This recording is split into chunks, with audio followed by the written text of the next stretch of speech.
Very good morning to all of you. Let me invite you for the second keynote session of the day.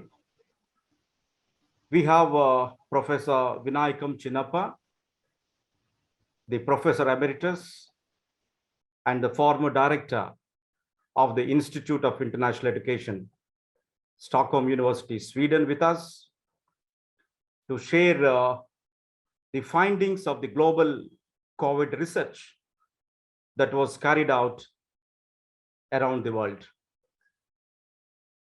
And we also have Professor MatiulAlam, Professor of Education, University of British Columbia, and the CEO of World Education, Vancouver, Canada, is with us today to chair the session. I welcome both the speaker and the chairperson on behalf of the ETMA for this International Webinar 2021. Friends, let me introduce our chairman of the today's session. Professor MatiulAlam is a renowned educationist, a global educator, currently working with British Columbia. But when I was reading his professional career path, it was so inspiring, and how a young boy from West Bengal has reached to the highest position in the education today.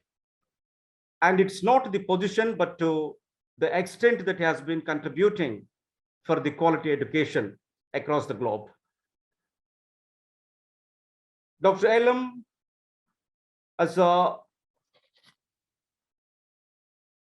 he traveled to England in 1981 with the British government's Overseas Development Award to study academic writing, radio broadcasting, television production, offset printing, graphics design, management of education technology programs, and the computer uses in education.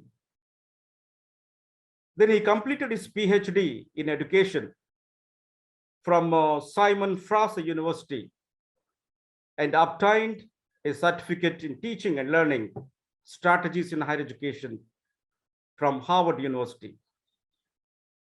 And to his credit, Dr. Alam received a number of awards, including St. John's Ambulance Executive of the Year Award and an honorary doctorate degree by Commonwealth Open University, United Kingdom.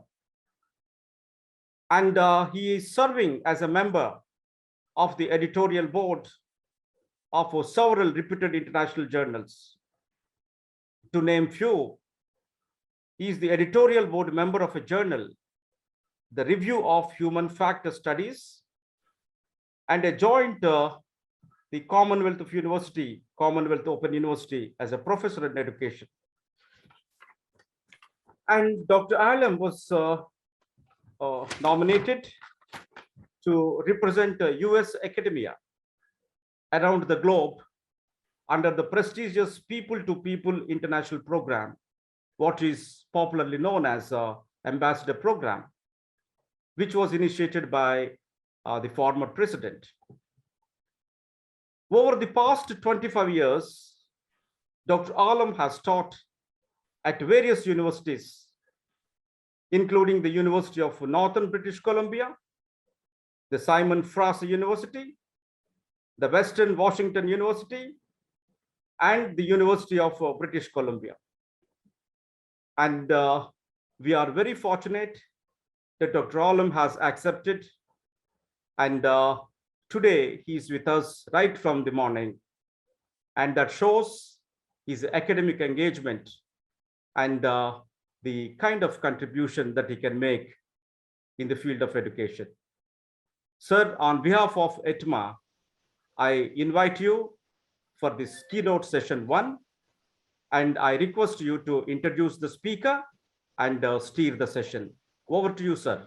Thank you, Professor Mukhopadhyay and Professor Pushpandam and Dr. Khatkar, and also Dr. Ashish Mishra.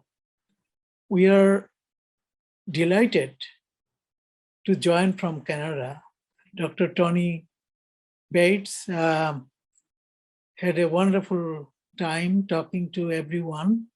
I think he enjoyed, and also the keynote speech this morning was outstanding, and Asha is really a great speaker and also doing a good job in promoting online and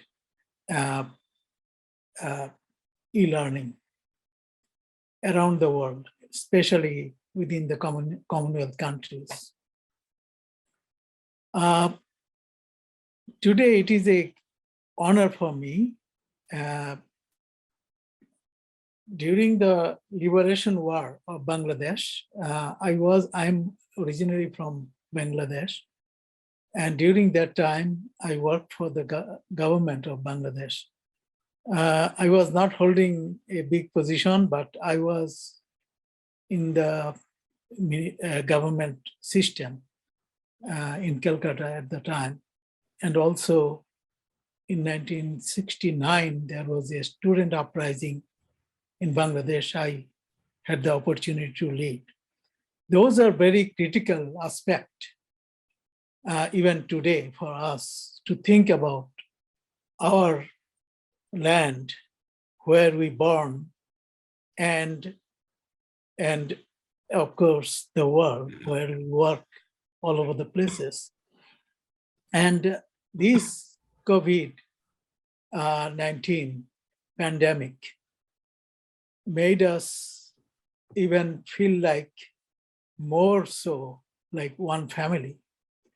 Today, the talk we have on the impact of education, evidence from global online survey, voices of the education community on digital education and digital solutions. Of course, Professor VinayagumChinapah is a great person for us to have today, because his experience is actually global experience. For last 40 years, he is working with a number of institutions from an island country to Sweden, and then Paris, France, and all over the places. His research and the research his university sponsor under his leadership, the Global Online Survey, which captures the voices from the education community, from many countries, from I think 104 countries. And all the continents, especially to understand the concepts about online education, accessibility aspect, affordability aspect, readiness, and effectiveness aspect, which will actually lay the ground for a large-scale implementation of thousands of pilot projects around the world, and also government-initiated and non-government-initiated and private programs. So this research to us is a milestone research participated by 12,676 individuals. And the voices among them came from 44,527 students, 6,253 teachers, 626 managers, and 1,268 policymakers. And this study is very young and alive and strong, just done on end of May 2021. So this global online survey is important for today's participants and of course of our future policymakers. Let us hear from him about how he did this study and what he found, what he was looking for. And after that, we'll have a short period of time to discuss about the study and then how we can relate this with our conference on hybrid, blended, and e-learning, which is, of course, a milestone conference in the history of the world to have an impact coming from India to all over the places. And this is why I think this kind of baseline survey is very critical, as we all know that nothing can happen without any initial research. No planning can happen without a foundation. So this is the foundation. Let us hear from Professor VinayagumChinapah. Welcome, Professor. Please Thank you very much. Good morning, good early morning, I would say, from Stockholm, Sweden. There's a lot of snow. Just I look out through the window here, and it's a great pleasure, and I'm extremely thankful to ETMA for having invited me to this very well-organized conference, reaching out the whole world and reaching out the whole of India. I'm very impressed by the way the organizers have presented this conference. Even before the conference starts, we have got what we call a conference souvenir. It is really a great job done already, and most of the participants, once they read the conference souvenir, they will be well acquainted with the proceedings and with the different papers and presentations. Well, I am very privileged to have you as chair, Professor MatiulAlam, because I have been working with you a long time ago when I was at UNESCO, when you were then Minister of Education.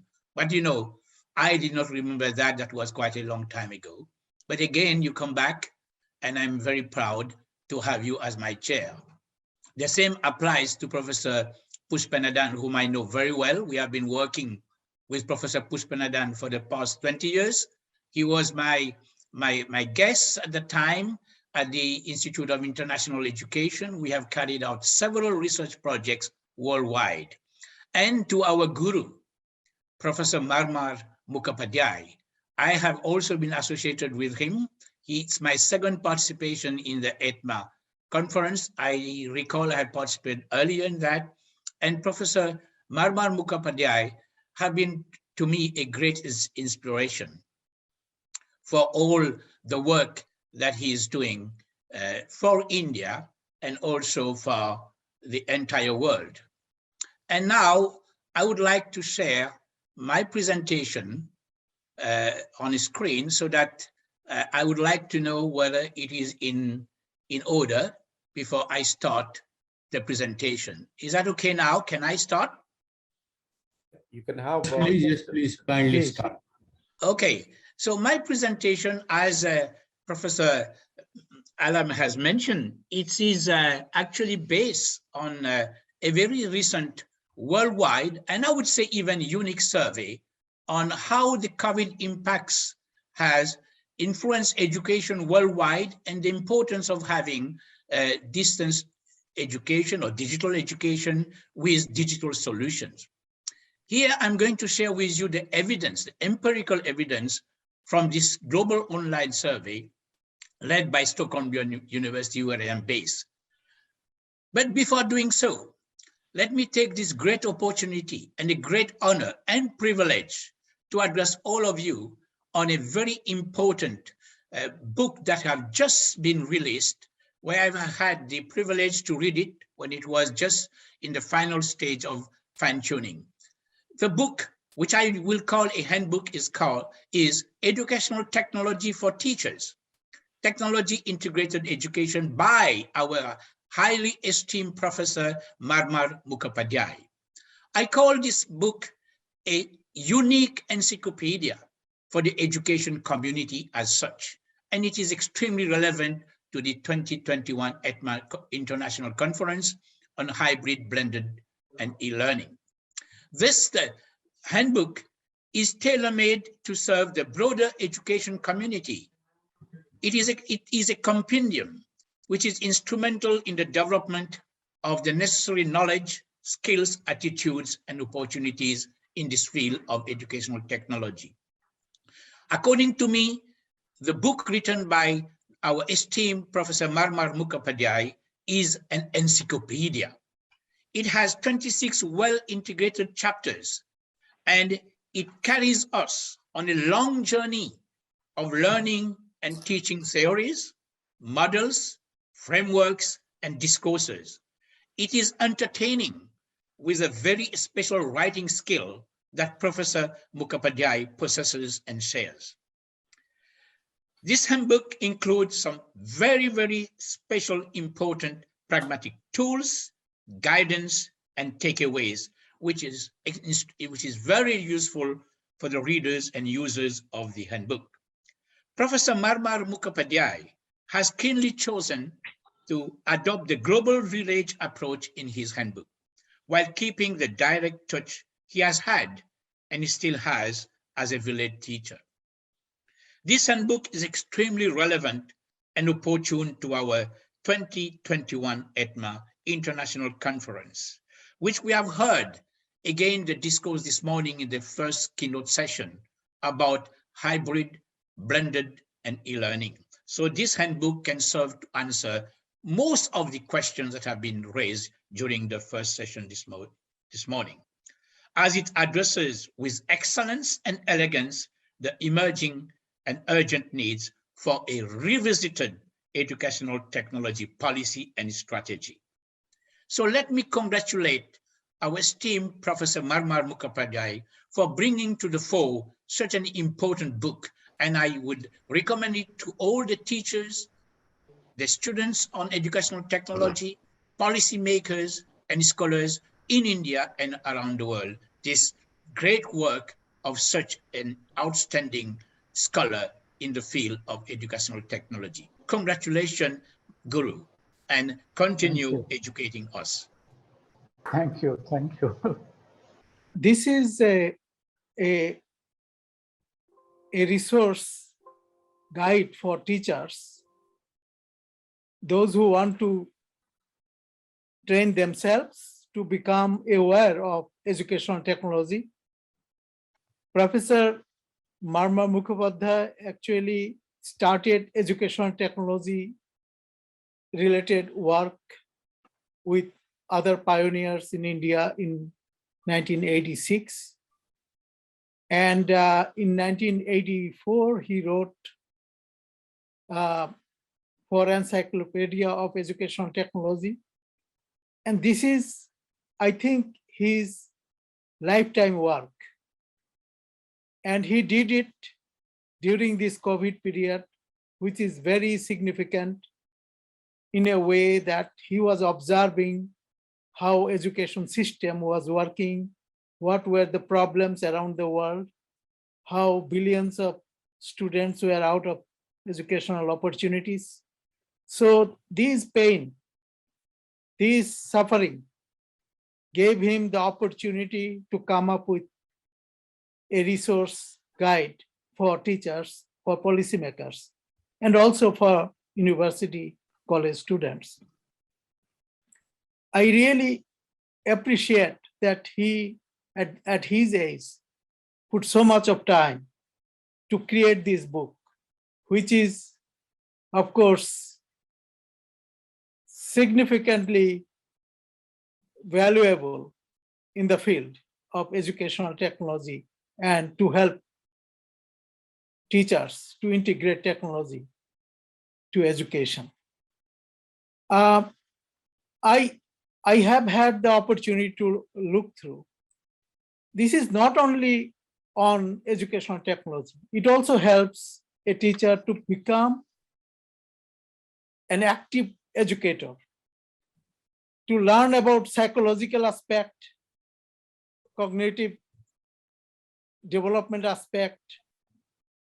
Even he applied all the theories of learning to enhance the, to empower the teaching profession as a whole. So this is for everyone, and not only for educators, but all the industries, business organizations, those who want to train their staff to do e-commerce, online business, anything they want to become aware of technological integration. I think this book is very helpful. And of course, I would recommend, and I would suggest everyone to recommend to their libraries, their own libraries, to have this book so that other people can have access to it. Students can have access to it, and also policymakers. So I am hoping that this will be a bestseller in the field, and thousands of universities will subscribe for their libraries, not only in the field of education, but in health science, in other sciences, those who want to have online education in across the curriculum, across the field. I would like to congratulate Professor Mukhopadhyay for this piece of outstanding Bible for educators. Thank you.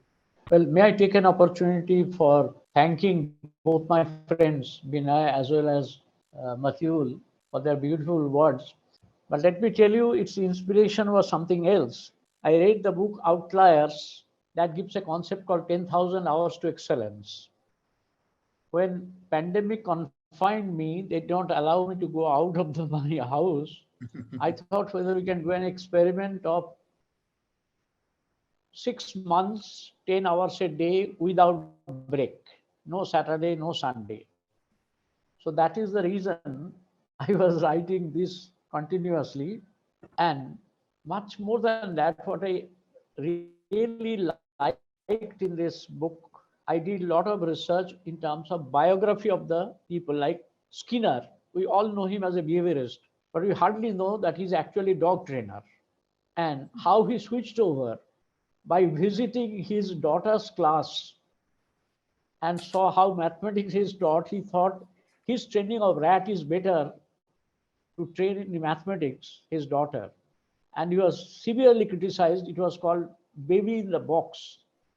There was a newspaper report that his daughter has committed suicide, which is all rubbish. His daughter wrote. Similarly, Benjamin Bloom's biography. I asked many people who wrote Bloom's taxonomy. People say Benjamin Bloom. I said, how do you know? It's a committee. That committee decided that because he was the chairman, the Bloom's taxonomy would be in his name.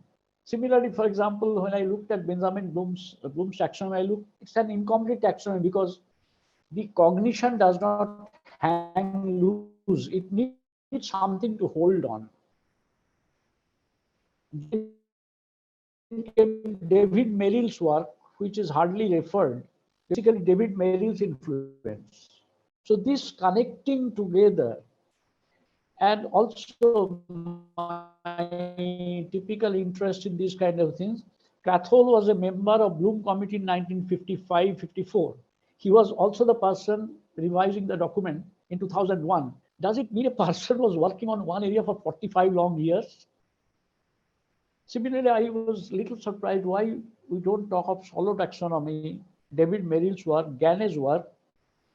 So much of these things which are not taught in education and technology courses, my interest was much more like, for example, I have severely criticized Watson for frightening a child to condition. I mean, what rubbish. When the world does not know how to smile, he could have created a smiling child. Of course, later on I saw that actually he has been criticized by others as well. Teaching machine, history told and actual history are two different things. So this confinement due to pandemic was very helpful for me to look at many of these issues, and I have brought them up into this kind of a document. Maybe it is a little longish, but yes, as Shugata Mitra, who has referred to the as in the forward, has also written that this is not a book that you can read and keep it away. You may have to go back. And what I've done in this book, I have given and the concept map on every chapter, so that a reader does not have to read everything. They can say, which I already know, you can skip it. Anyway, I mean, once we start writing, it gets published, and it is now available also on Kindle edition for, those who are used to online reading. There's a Kindle edition, there is of course a paperback and hardcover, etc. And I thank both my friend Vinay as well as Professor MatiulAlam for making such brilliant observations. And actually they had reviewed the manuscript and gave me some for releasing for the international audience. Over to Pushpanathan. I request Professor VinayagumChinapah to continue his presentation. Yeah, please. I will before I continue, just one small word on what the narrative we have just heard from Professor Mukhopadhyay. I mean, when you read his handbook, you will find he mentioned several people, and one of them is Professor Benjamin Bloom, a taxonomy of educational objectives. And I hope this book will have the same success that Professor Bloom has had for his taxonomy of education objective, which has been translated in more than 60 languages. And I have had the privilege to have Professor Benjamin Bloom in Stockholm in Sweden teaching one of my courses on educational technology in the 1980s. So just to commend you to read that book of Professor Mukhopadhyay, which illustrates the journey of several of these key and outstanding scholars in the field of education. Let me share with you my presentation, which is organized around 5 sections. First is a general introduction of the COVID-19 impacts on education, needs for distance education and digital solutions, a global online survey.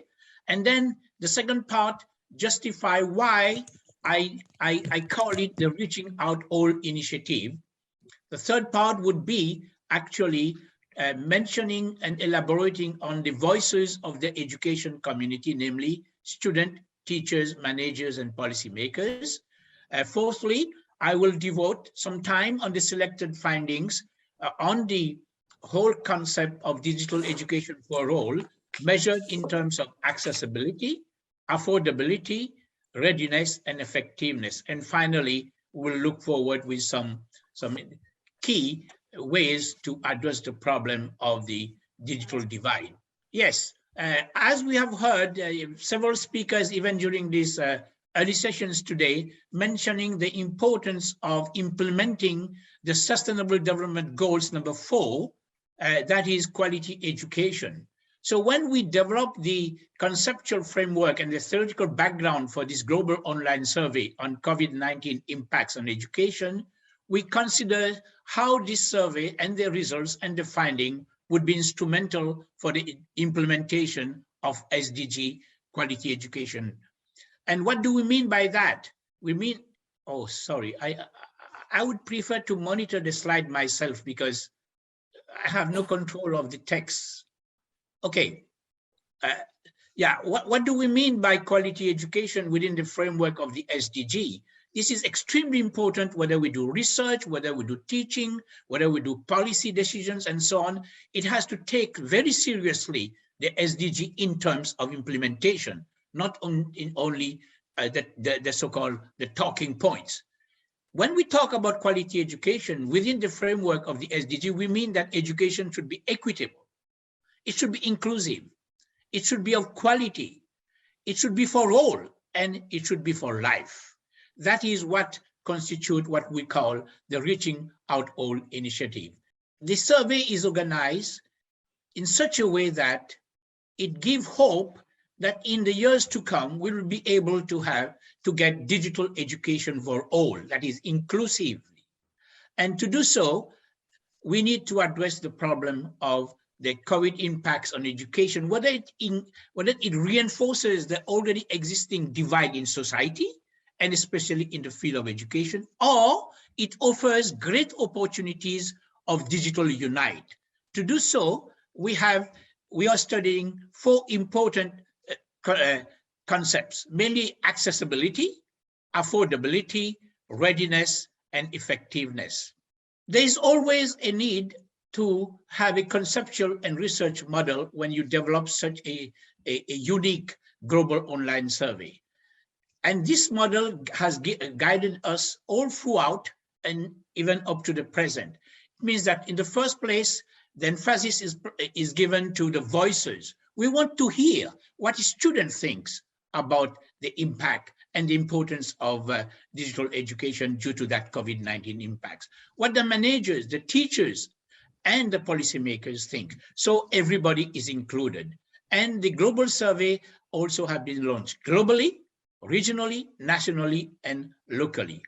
And altogether, we are looking at divide from different perspectives, gender perspective, location perspective, age perspective, and the different levels of education. We have selected for this presentation these 4 important concepts I have mentioned.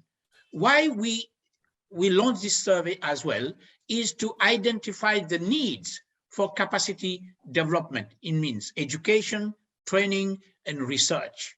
And to do so, the model should be holistic, participative, inclusive, targeted, and comprehensive. So we follow this model when we collect the data, when we analyze the data, and when we report them.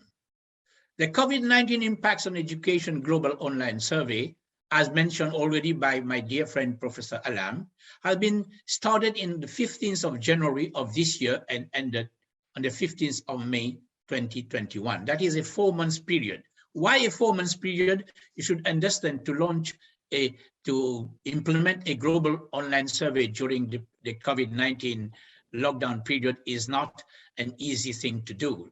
There are different ways countries operating in response to the COVID-19 pandemic, and altogether there were 104 countries involved.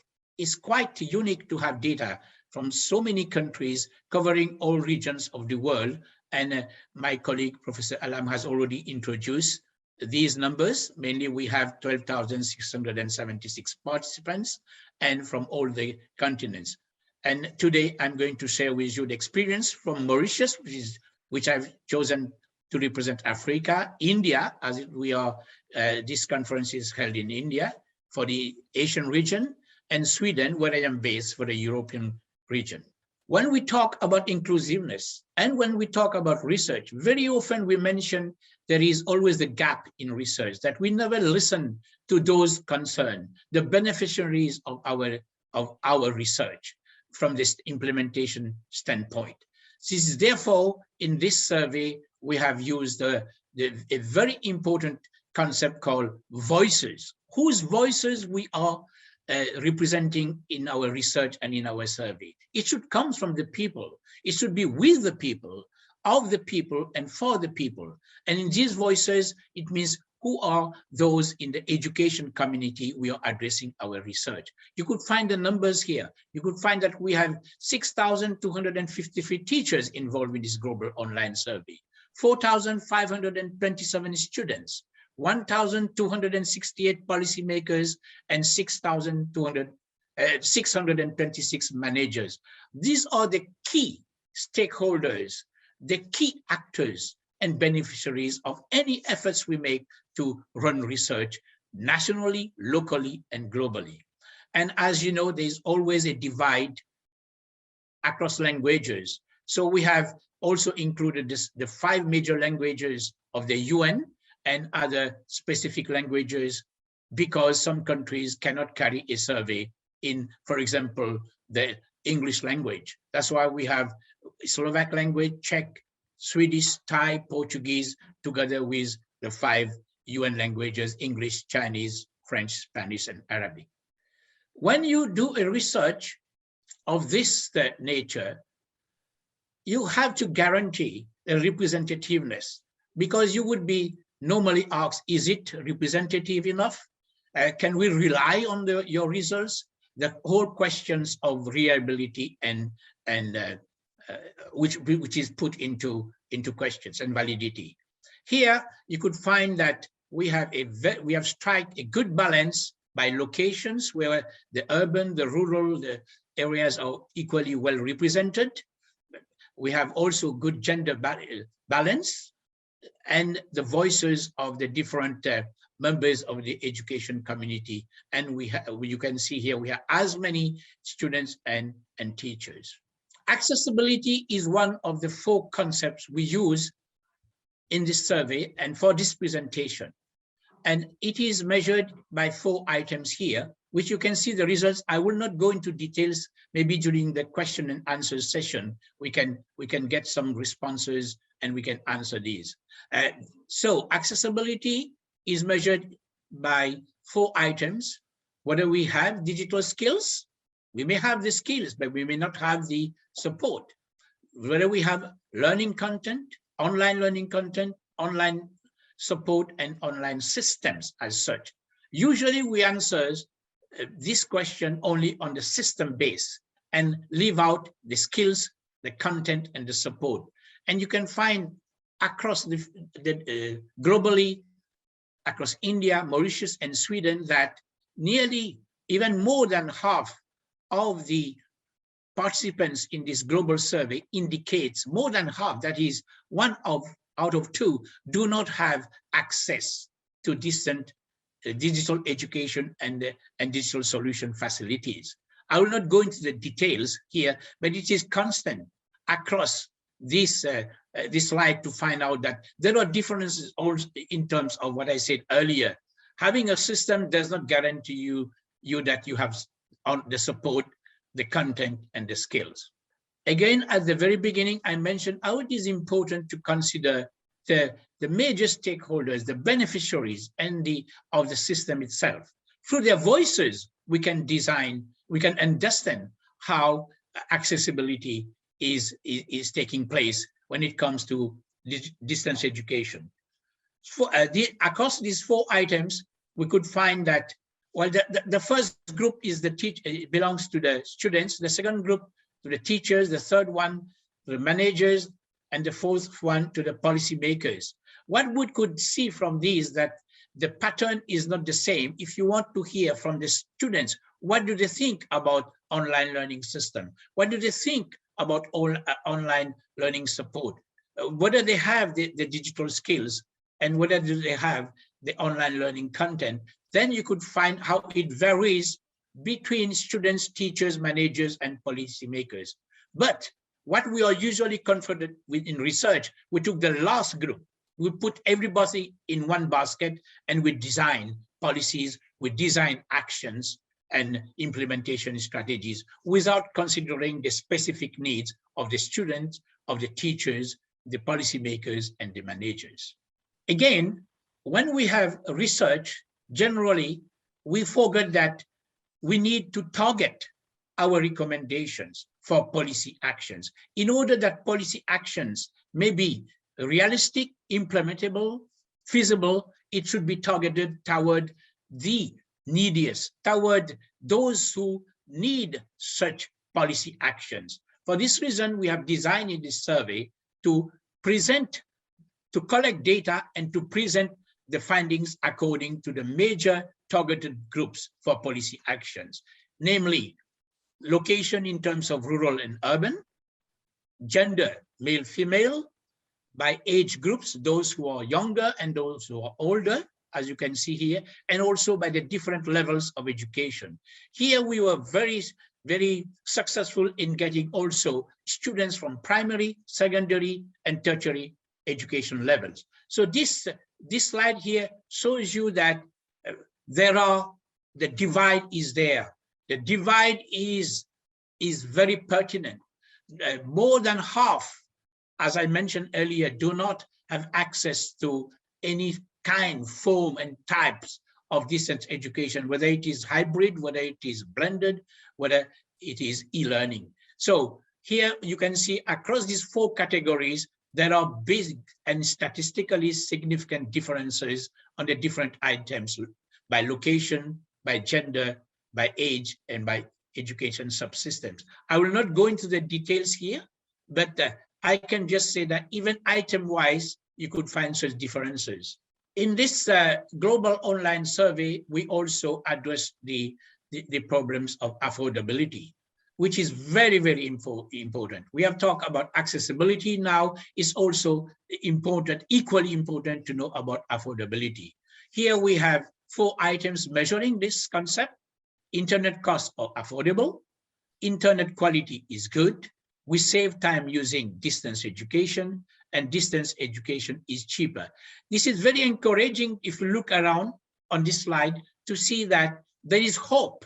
Even if more than half cannot afford distance education, but still there is great interest, there is great scope to improve. And such evidence are extremely useful for policymakers, for managers, for teachers, and for students, and also for the business community to invest into connectivity issues, to see to it that everybody has access to distance education facilities. Here, if you look at the results, you would find that most of participants have highly rated the importance of distance education and found it to be cheaper. 1 out of 2, which is very, very surprising. We never expect such a result, but this is the reality when you hear the voices of those concerned. We come back again to the 4 groups that we are dealing with. Now we can see them nice. And again, on the 4 items, you see the variations between the students, the teachers, the managers, and the policymakers. For the students, it is clear that distance education is relatively more expensive than as viewed by teachers, managers, and policymakers. And the same would apply to the affordability of internet. Here, I am surprised to see the results.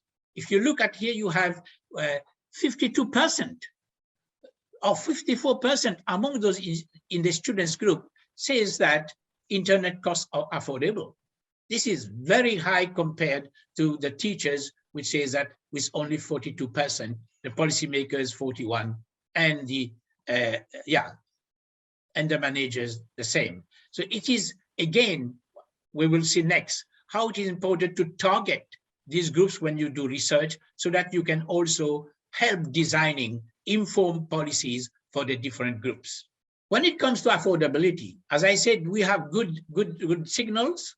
We're showing that people are showing that there is willingness, that due to the fact that digital distance education can help to save time, can improve the quality, can be cheaper. But surprisingly, when we compare the rural sample with the urban sample, we find there are significant differences in favor of the rural areas.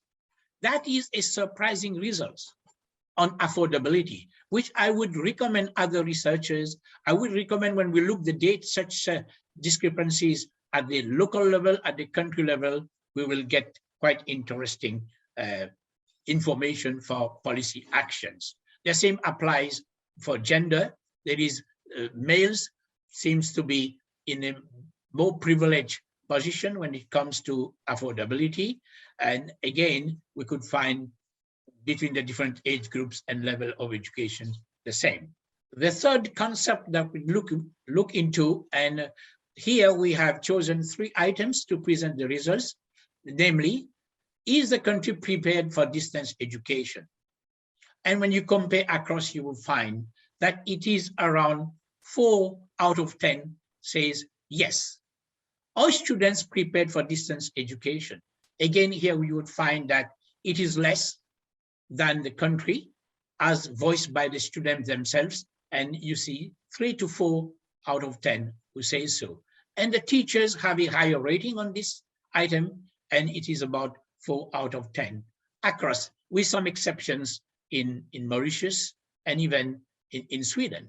So altogether, what does that show? You cannot design a policy on the country using country data, national data, but when it has to be disaggregated for the different users of distance education, and you can see the differences between the 4 groups and also between the countries. Then what about the voices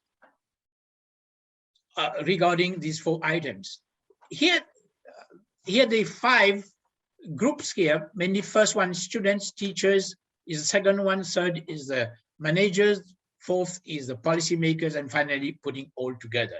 What is interesting here, which one, I will not dwell too much on the figures, but I will tell the principle of the analysis, is that we ask students, what do they think? Are their teachers prepared for or ready for distance education?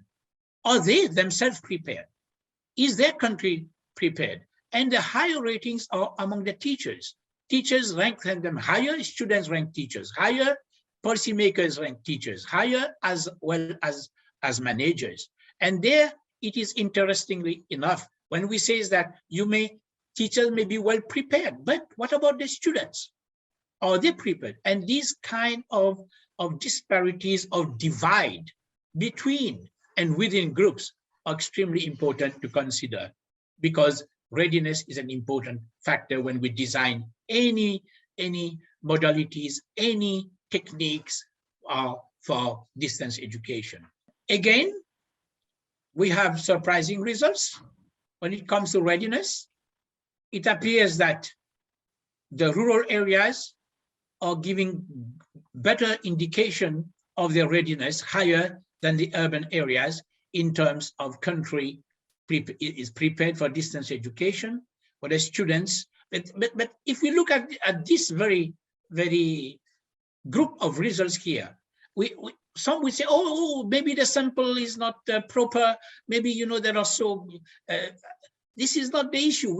I presented earlier. We have a balance representing these groups, both in urban and rural areas. But the truth is, when you listen to them, when they participate in such survey, their voices count as much. Here are good indication that distance education can be a breakthrough for learning. But of course, majority are not ready. Majority of the education population, the community, seems not to be ready, but still there is hope for the future. The same for gender and age and education subsystem. The fourth concept, where we have designed some items to measure, to assess the needs for digital education and digital solutions. These items are as follows: teachers-students interactions improved, communication quality improved, adaptation to learning tasks improved, adaptation to examination improved, and students' learning improved through distance education. And we can see the results. The results are not that encouraging in the fact that we are measuring effective. Yeah. Please continue. Yes. And here, there are some slides, something missing here. Anyhow, the message are very clear. But I want just to highlight on one issue which I heard earlier mentioned in one of the query during the earlier sessions. We expected that through distance education, there will be great improvement in learning outcomes, students' learning outcomes. And here it is consistent globally across India and Sweden and Mauritius that there are 2 out of 10 of the participants indicate that through distance education, learning outcomes will be improved. It's a very serious issue for those who develop curriculum, all those who provide online resources, the importance of capacity building of teachers, the continuous professional development of the entire education personnel. All these are important issues because if we look at the importance of online education, whether it is hybrid, whether it is blended, whether it is e-learning, compared to face-to-face, we have a serious challenge here that those who are the beneficiaries of whatever we do in the field of distance education still do not think that it will improve student learning. And it is consistent across. Let us see now from the voices whether we see the same pattern. In red, you can see whether students' learning improve from the student talking about themselves, and you could find that in red, you have in the first group, you have only nearly 1 out of 10 who are arguing that there is an improvement in student learning. Among the students, the teacher has a higher percentage. Policymakers are also near to the students, and managers and policymakers has higher expectation. But if we do not consider these, we just take the last one, we will find that it is misleading because it does not echo what we see in the student group as students themselves. What do they think about effectiveness? Here we see that there are not so big differences across the 4 groups, except that at the education subsystem level, there are significant differences among school education, those in primary and secondary education as compared to higher education.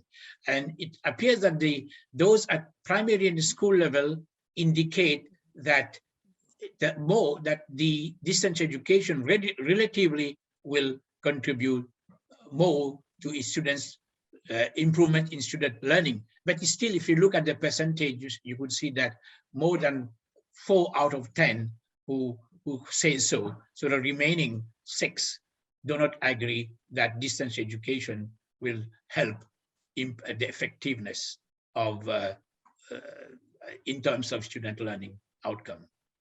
Well, I have not gone through all the results, the details I've shown there.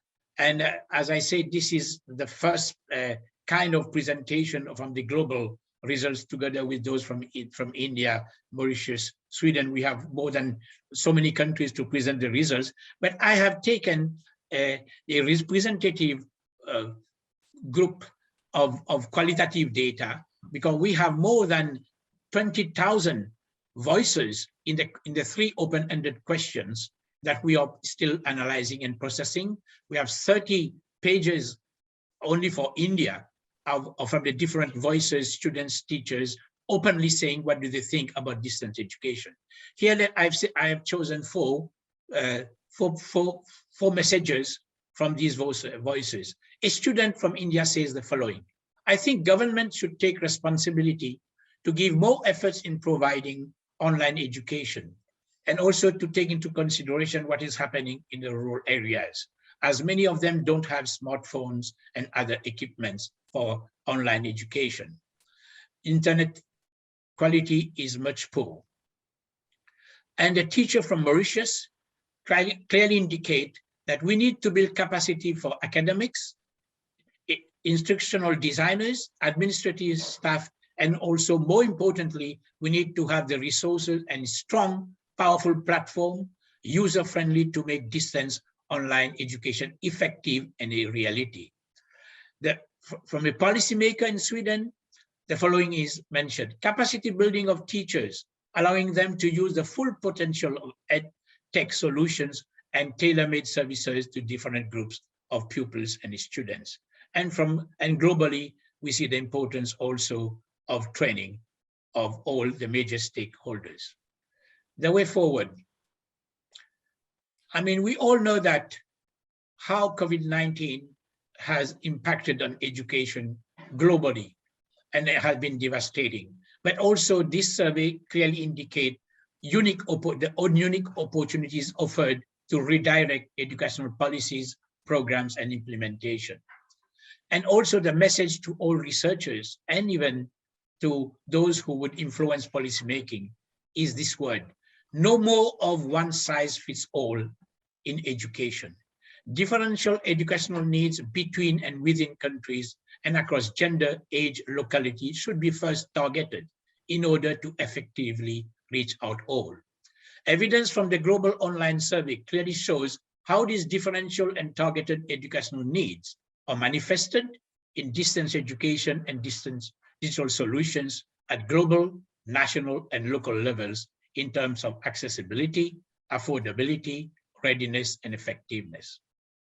Distance education and digital solution would contribute significantly toward digital education for all if the needs for capacity development are designed, planned, and implemented in a participatory, holistic, inclusive, targeted, and comprehensive manner.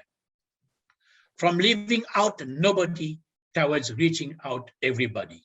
International and comparative research reaching out the voices of the different targeted members of the education community, namely students, teachers, managers, and policymakers, should be regularly and systematically organized in order to effectively address the COVID-19 impacts on education. Thank you.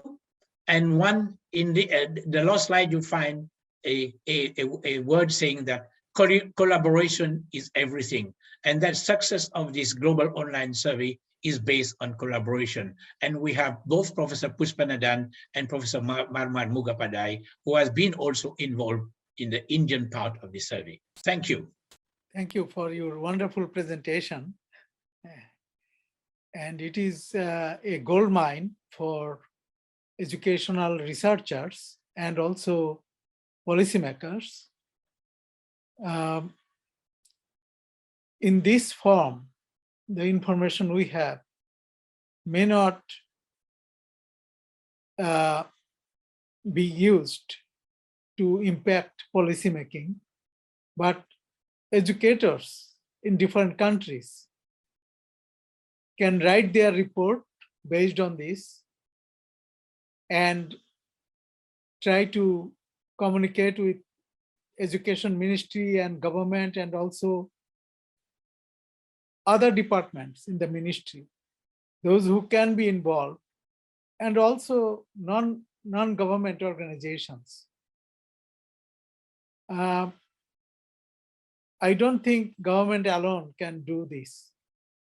Simply similar to the COVID vaccines, most of the developing country governments were collaborating with other governments around the world to get the vaccines for ordinary citizens. This online education also should be part of Global Village initiative. This study, as you have been with UNESCO in the past, could be also promoted by UNESCO to reach out all the governments around the world.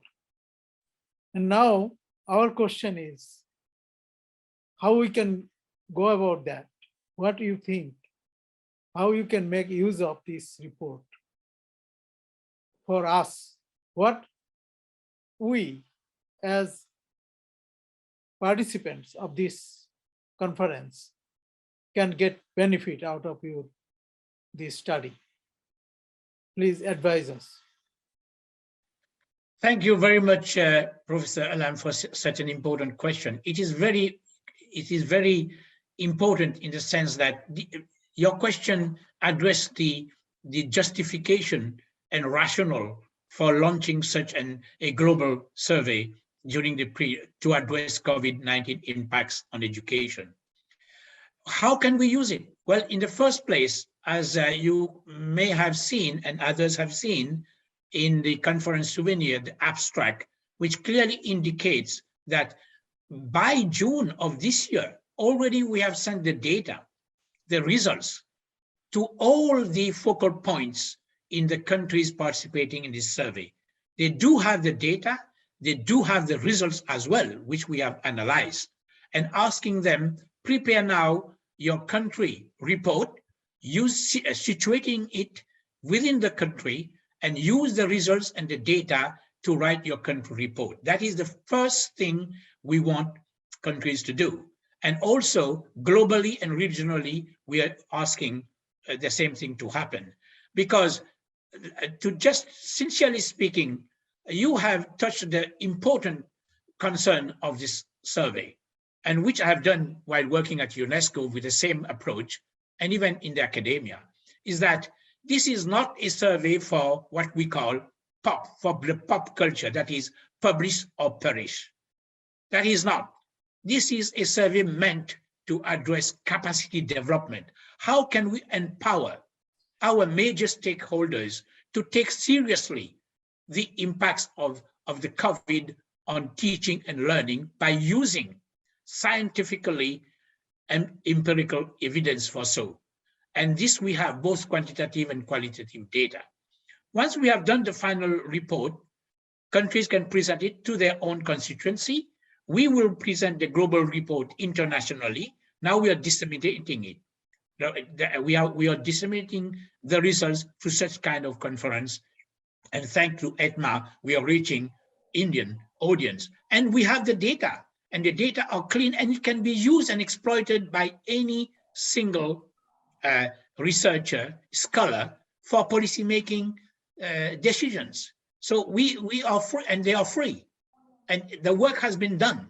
Now what is important is how to implement these findings and how to disseminate and communicate them. There are a couple of questions on the chat box.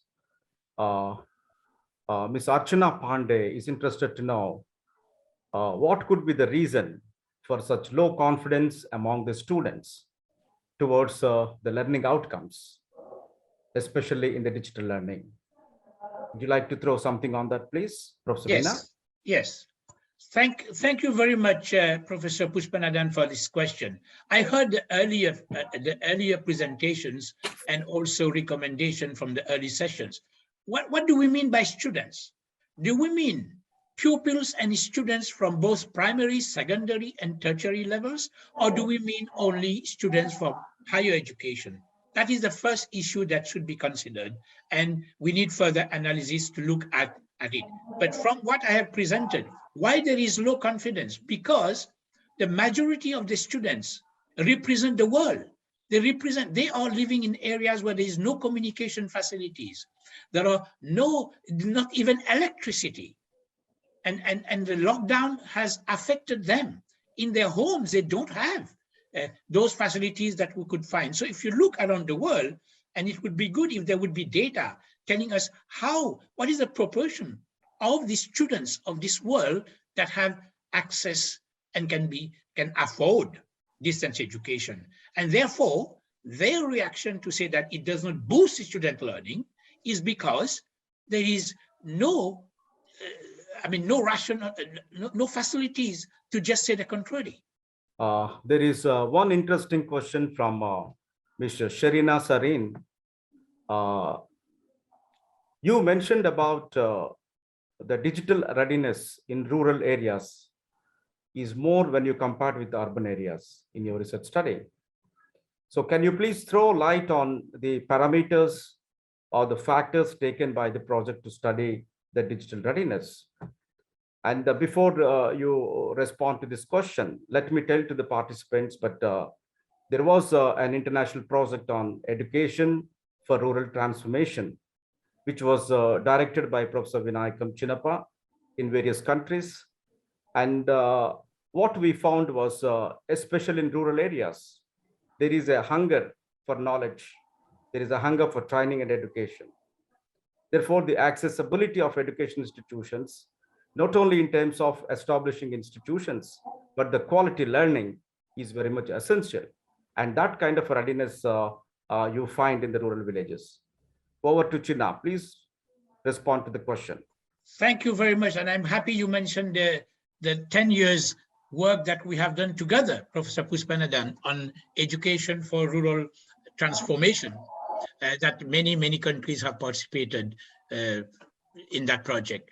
Now, addressing the question that has been put, you see, when we have the truth sometimes coming from the voices of people, we are shocked because we have been we have given them the opportunity to indicate what they feel about whatever we think, sometimes sitting in well-established institutions in the city of the big cities of the world, trying to dictate and preach to others what they think and what they believe in.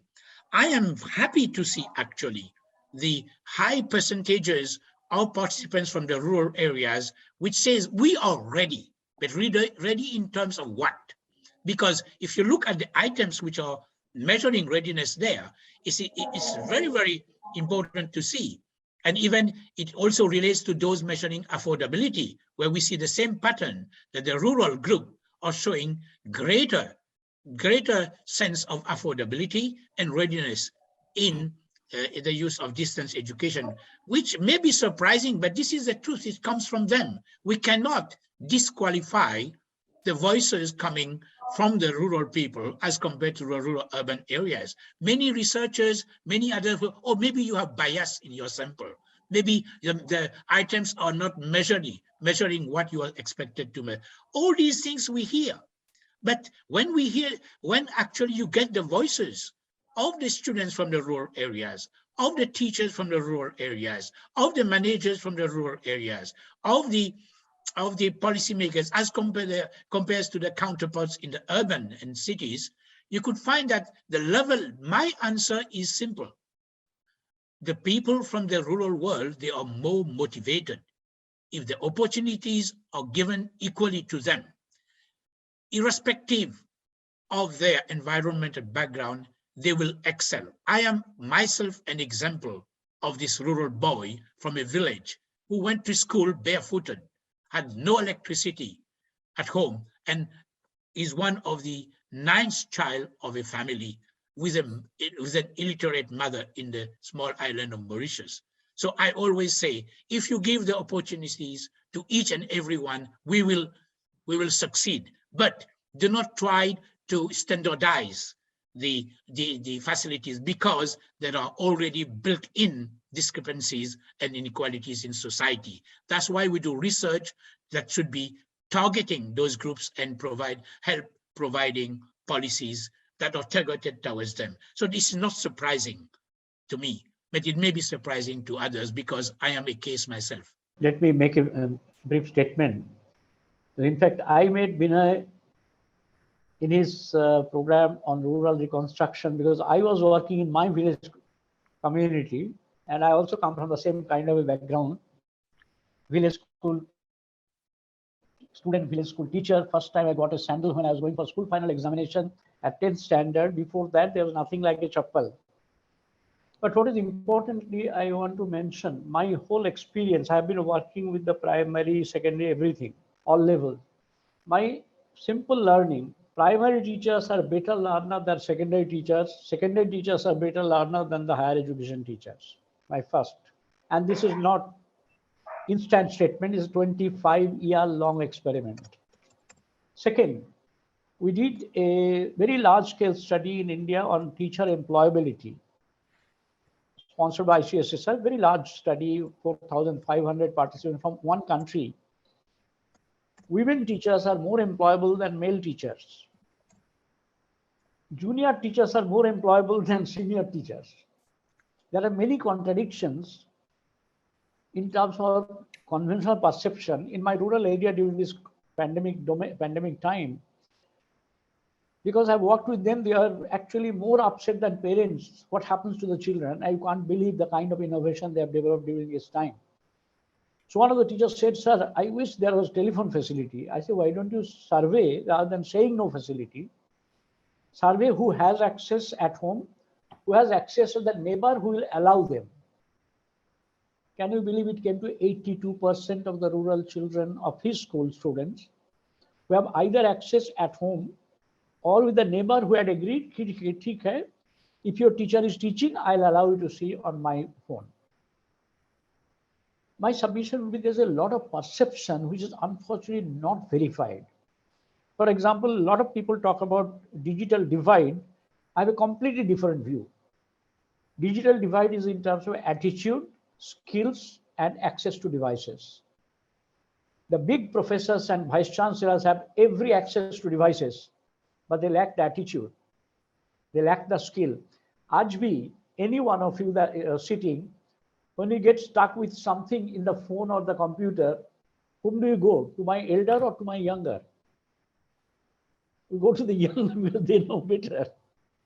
Now the question is, the whole question, now we have a saying, Vinay, in Hindi, that one who is a drunkard, he will always find out a shop to buy the liquor. Now, children who have got the right attitude and absolutely developed skill, technology skill, they will find out to find. Yes. But rest of us, with all these devices, 40 icons, we use only 4 icons. Now the question is, this whole concept of digital divide needs to be completely reconstructed. It's an escape route from the policy makers. They say, oh, they don't have the access.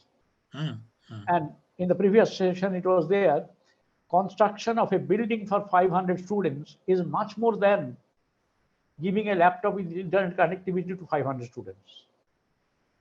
We don't realize that. But my point is, there's a lot of perception which is challenged by research. And that is what Vinay's research has been doing, is challenging conventional perception which is not verified earlier. Thank you. Thank you. Thank you, sir, for your explanation. We have 2 more questions from Ms. Shruti Pathak and Sonali Pramanik. They both are interested to know the construct that you used in your study is about the readiness, digital readiness. And they would like to know that what are the parameters that you have taken in describing that construct. Please share, Professor Vinay. We did not actually, this is a very interesting question for the research community and for the research people. We did not design any special item. From the qualitative analysis, we do have more information. Here, I think if you look at the slide here, we asked those 12,676 participants representing students, teachers, and policymakers and managers, what is their own opinion about readiness with regards to their country? Is the country ready? Because they are confronting the situation about online, then in relation to the COVID-19, where schools are, policies are being made already to tell people, you have to go online, otherwise to follow classes, whether you have alternate days, alternate sessions. And therefore we thought that the best way to address the problem of readiness, which which all the earlier concepts are linked together, accessibility, affordability, all these items are all together related to readiness. I mean, you cannot isolate items, only those 3 items which we presented here, because we have a lot of data, but for this presentation, we wanted to hear the voices. This presentation focused on the voices, not on the entire data we have from the survey. And we want to hear the student voice. What do they think themselves? Whether the country is ready, whether the teachers are ready, whether they themselves are ready. So to get the voices, the opinions of those concerned is much, much important than to start to discuss the concepts, what is it measured, and so on and so on. I mean, the academic reasoning behind concepts and so is good for the academia. But when it comes to solutions and so on, let's get simple statement and let's hear what those protagonists, those who are the consumption of any innovation made in their life, in the teaching and learning process, what do they think? Whatever means, whatever models, whatever techniques are being given to them, but they should tell us what do they feel about it. Because the earlier questions in the survey already prepare them to answer those 3 items on readiness. So the whole survey should be taken as a whole, as one, not only 1, 2, or 3 items measuring a given concept, which are, we have done a structural equation model, seeing whether all the items are well grouped and whether they are related and they are all statistically significant. Thank you. Well said, Professor Vinay. Your research study has actually highlighted several very important aspects and implications to policymakers, educators working at all levels. You rightly pointed about the education has to be seen as a global commodity. This is what the UNESCO, the report of 2020 also talks about. So if we have to see education as a global commodity, we also need to see that education of a high quality has to be given to all people, irrespective of their the disparities that we have across. And this actually required in your presentation, what you mentioned was there is a great need of accessibility, which is important. And not only the accessibility of education facilities, which are important, but we also need to bring a complete awareness in people about the education and what kind of the impacts education make in people's life and living. And then only we can see some kind of action. And if you want to make this as a movement across the globe, the digital technologies are very much used. You also pointed about the development from the context of. Let the summary come from Professor Matiul. I have few observations, then I hand over to the chair. Yeah. And when you talk about the development, you clearly mentioned about the providing the aspirations in people, educational aspirations.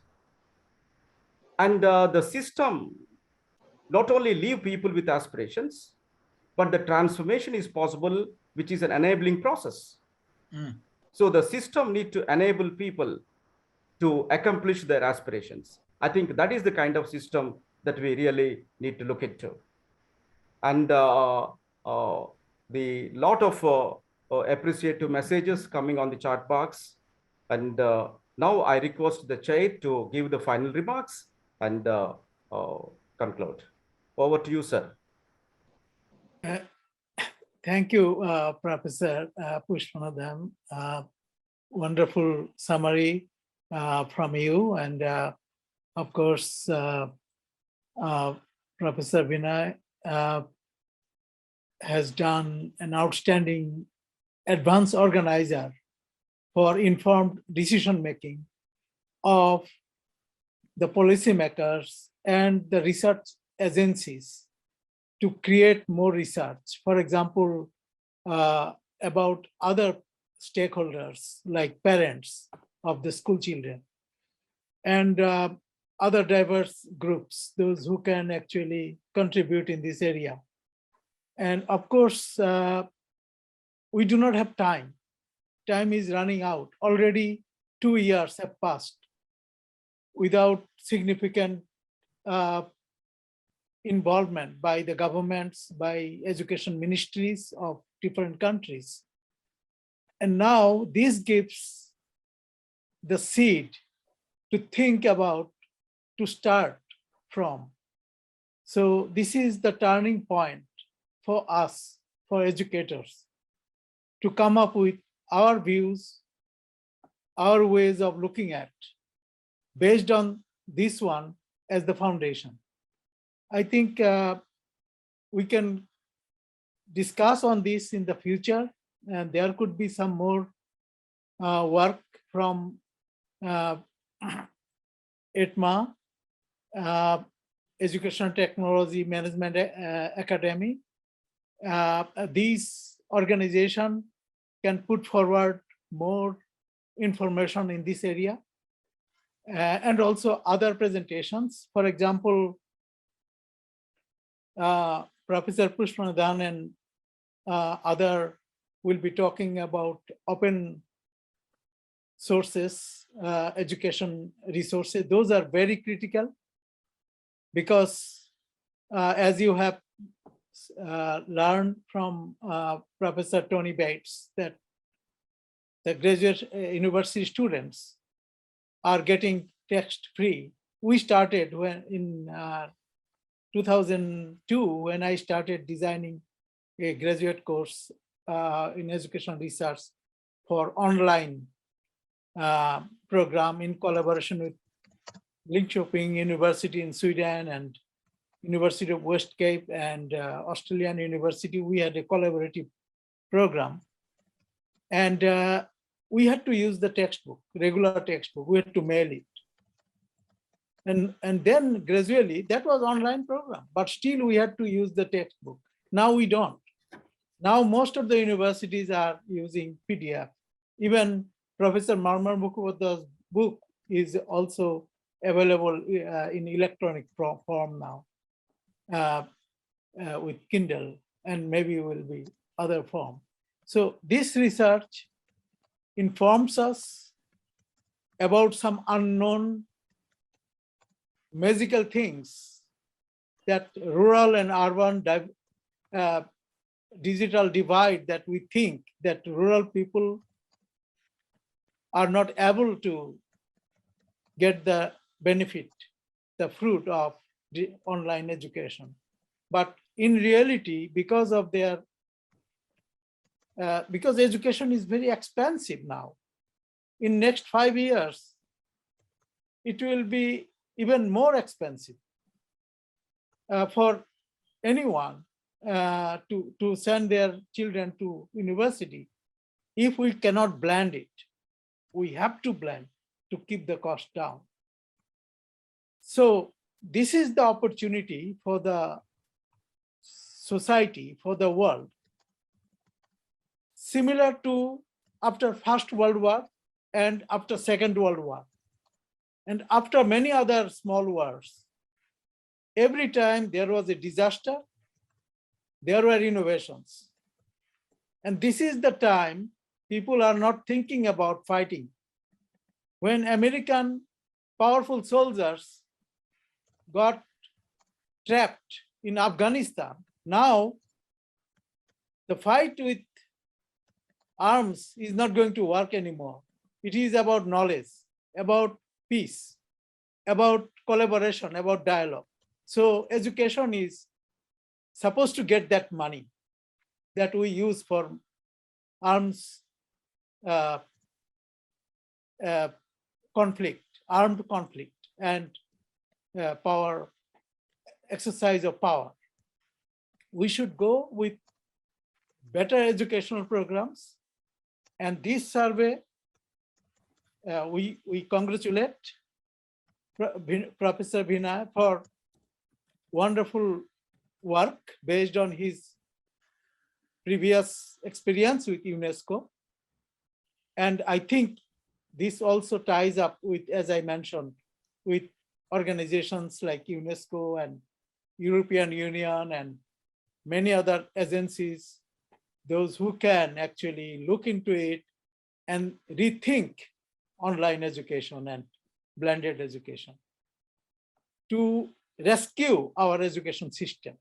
World is now in terrible situation. Policymakers, because of preoccupied concepts, do not understand. I would like to thank Education, Technology and Management Academy and the Association of Indian Universities and Congress, Program Progressive School Board Committee.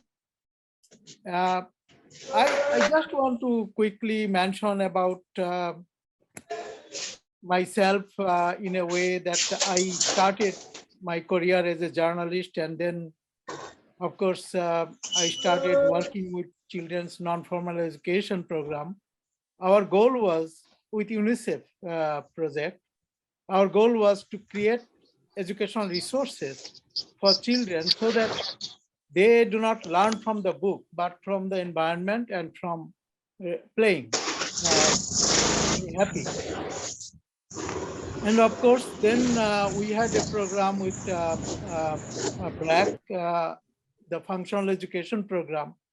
BRAC is a non-government organization.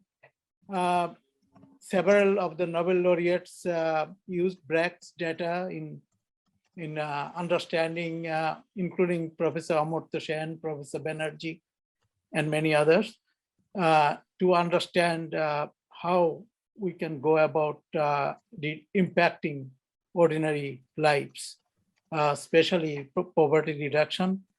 And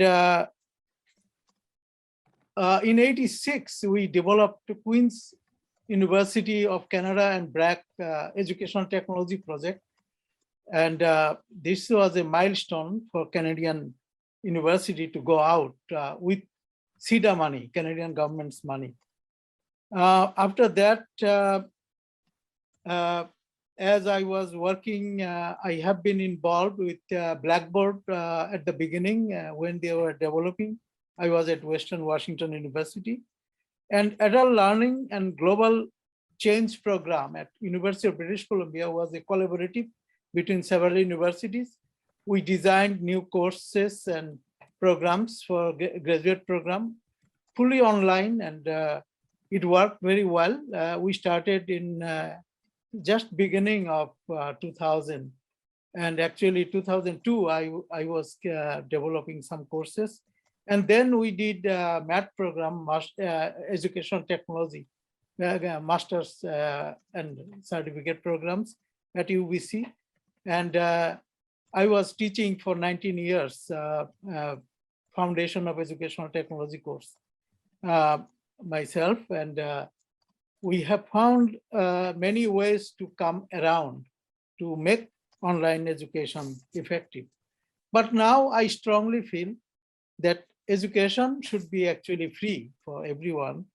And of course, it is not easy to think that way now, but it is possible in the long run. Instead, it's like a health insurance. Education insurance can help everyone. And of course, at least it should be low cost and free for internet schools supported by government, because it is so difficult now that 214 million kids were in January, school children were out of school system. And actually it impacted 1.2 billion learners worldwide. According to UNESCO, it is almost a billion learners were affected. And this is a serious problem that in developing countries, in many African and Asian countries, even in Western countries, children were not getting educational access. But higher education market, for example,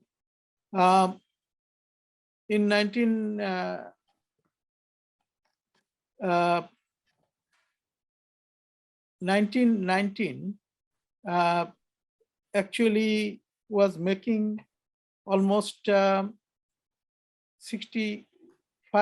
billion. It is a big industry. And at now, in 5 years, it will be $117 billion. Just identified by verified market research. And global online education market by the year, like, of course, in few years, it is getting towards $250 billion. This is significant, and I don't think we can wait any longer. We have to do something, and it's a big job for Education, Technology and Management Academy to convince Canadian education institutions to come up with a solution. And because the problem is 53% of low income and middle cannot even read proficiently by the age 10. This is based on World Bank's report, which could be even less now because of COVID. For last 2 years, COVID did not allow poor students to go to school. And of course, we are thinking about national GDP. I'm from Bangladesh. Bangladesh provides only 2.1%. India provides below 4%. Canada provides 5.7% of GDP towards education. And most of the countries are paying actually less now than before, which makes me worried about the future of education. Basically, if this kind of survey is not taken seriously, there is a serious problem. Another aspect is, I can read from one small script that national budget of most of the countries doesn't reflect the need for educational innovation at this situation during this pandemic and post-pandemic reconstruction of education system. So if we move from textbook to digital, then what happens? It has a significant environmental implication. As you can see, trees need to be saved, and printing books causes destruction of forest industry, trees. Transportation causes, of course, energy problem. And as you can see, there are a lot of ways we can think about cost effectiveness. Of course, in the early childhood education program and primary and secondary education program, we can have blended approach. And higher education, part of it, 80% even, what I feel, can be online based on simulation and many other activities, the outdoor activities, group activities. But again, we have to think about other issues. For example, shortage of science teachers, shortage of math teachers. As many of you will be mentioning about Khan Academy, you can see that those resources are not known to teachers. So now we have to actually think about how we can use online resources, open source resources in education. And that requires teacher training. That requires planning. We had a discussion not very long ago, just before this pandemic. Nobel laureate Muhammad Yunus came to Vancouver. I invited him to have a program with a great man, Canada's most respected person for the last 40 years, David Suzuki came. And Indian-born Premier of British Columbia, Ujjwal Dosanjh came. Ujjwal was talking about social justice issues. Yunus was talking about employment creation through education and social business aspect in education and other areas to make this possible, that education can be supported by industries and other agencies to make it even free for their benefit. And of course, I was talking about technology integration, and David Suzuki was talking about environment because he is a champion of that area. And his wife, a Harvard professor, Tara, was talking about basic human rights. So we have to plan towards new post-COVID education. We have to plan, we have to identify what are the most useful content for each of the curriculum objective that we want to offer at every level. We have to identify open source resources that are really suitable and encourage and create open source resources under the ministry, and universal access related aspect, like in Canada, North America, we have Internet 2, which is almost free for education. We are trying to create one in Bangladesh. We have started working on it, and we are training about 10,000 young men and women on internet use so that they can help teachers in the future. But these are all through private initiative, and we are trying to convince the government. And how e-libraries can be set up in every areas. These are the important aspect. Another important aspect is how to improve practice. And we started participatory action research programs in 79 after Teachers College, Columbia University in New York started this, we followed. And then educational researchers around the world started fighting against it because this was, according to them, was more qualitative. But both combination of qualitative and quantitative can make educational research very meaningful and useful. Anyways, I am almost done. And what I'm trying to say is participatory action research is the area for our conference participants to understand and think about it and apply it in actually creating their own educational programs that will make education more local, more regional, more national, and then international. And participatory action research can help everyone to improve their practice.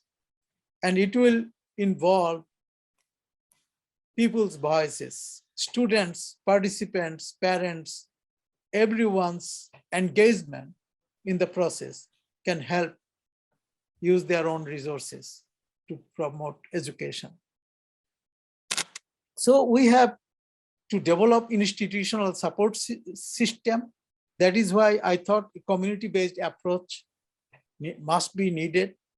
Every school should have a shadow community-based approach system where parents or community resources will be involved in school curriculum. This is why we are trying to develop a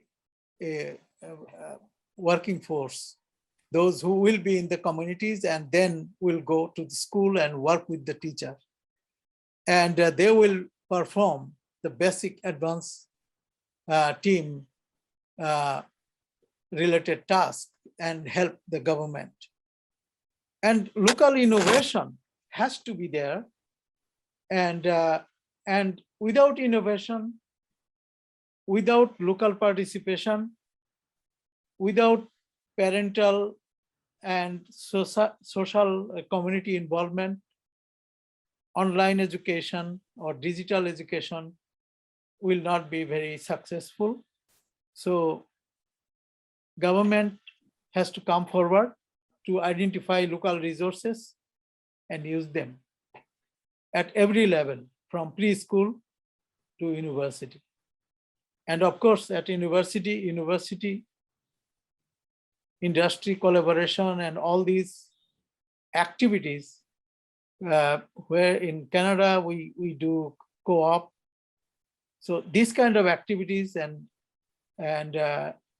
action research programs and participatory action research programs can make education more meaningful and useful, not to prepare for the job market, but to prepare as human resources for themselves so that they can build their own job. They can employ others and make this world actually a place for better living themselves, solving the local problems. Thank you. Thank you, Professor MatiulAlam.